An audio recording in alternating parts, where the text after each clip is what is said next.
Kannur മലപ്പട്ടത്ത് സംഘർഷമുണ്ടാക്കിയ youth Congress നേതാവ് PR Saneesh party വിട്ടു.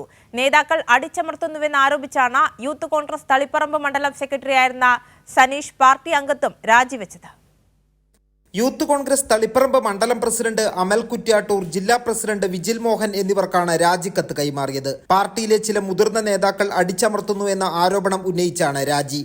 DCC പ്രസിഡന്റിന്റെ ഭാഗത്തു നിന്ന് നീതി ലഭിച്ചില്ലെന്നും രാജിക്കത്തിൽ ചൂണ്ടിക്കാട്ടുന്നു. അതേസമയം മലപ്പട്ടത്തെ പ്രാദേശിക കോൺഗ്രസ് നേതാക്കളെ കയ്യേറ്റം ചെയ്യാൻ ശ്രമിച്ചതുൾപ്പെടെയുള്ള ആരോപണങ്ങൾ സനീഷിനെതിരെയുണ്ട്. മലപ്പട്ടത്ത് സംഘർഷമുണ്ടാക്കി നേതൃസ്ഥാനത്തെത്താനുള്ള വളഞ്ഞ വഴിയാണ് സനീഷ് സ്വീകരിക്കുന്നതെന്ന് പ്രാദേശിക നേതാക്കൾ കോൺഗ്രസ് നേതൃത്വത്തെ അറിയിച്ചിരുന്നു.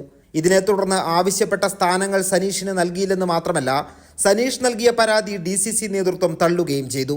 ഇതിനെ തുടർന്നാണ് ഭാരവാഹിത്വവും അംഗത്വവും രാജിവെച്ചത്. കഴിഞ്ഞ മെയ് മാസത്തിലാണ് സനീഷിന്റെ നേതൃത്വത്തിൽ മലപ്പട്ടത്ത് സംഘർഷമുണ്ടാക്കിയത്.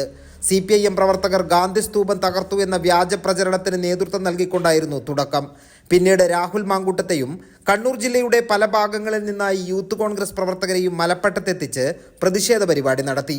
പ്രതിഷേധത്തിനെത്തിയവർ CPIM ലോക്കൽ കമ്മിറ്റി ഓഫീസ് കല്ലെറിഞ്ഞ് തകർത്തു. മലപ്പട്ടം സംഘർഷം സംസ്ഥാന തലത്തിൽ തന്നെ വലിയ വാർത്തയാവുകയും ചെയ്തു. ഇതിന്റെയെല്ലാം പിന്നിൽ പ്രവർത്തിച്ച സനീഷാണ് സ്വന്തം പാർട്ടിക്കെതിരെ തന്നെ ആരോപണം ഉന്നയിച്ച് പാർട്ടി വിട്ടത്. കൈരളി ന്യൂസ്, കണ്ണൂർ.